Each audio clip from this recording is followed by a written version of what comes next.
Mahigit 700 residente ang nawala ng bahay sa sunog sa Taguig kagabi. Balitang hatid ni EJ Gomez. Ayun, sumabog.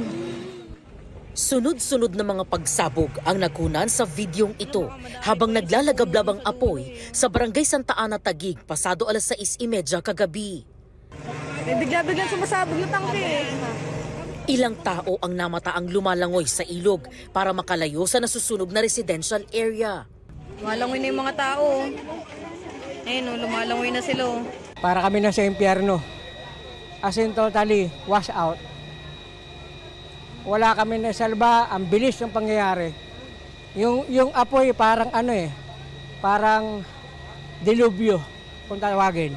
Nahirapan daw ang BFP sa pag-apula sa apoy dahil sa masisikip na mga eskinita at dikit-dikit na mga bahay at kakulangan sa mga hydrant.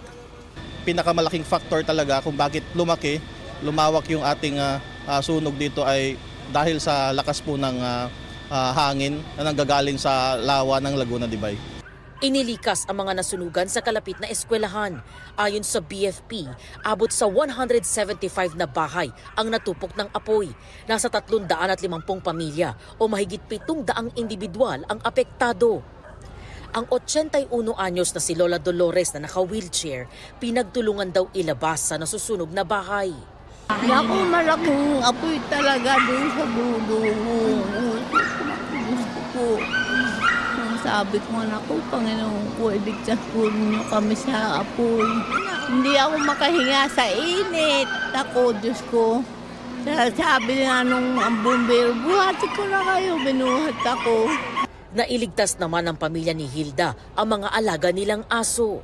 Nung sigaw-sigaw na sa akin yung asawa ko na kunin na lang daw yung mga papeles, mga ganyan-ganyan.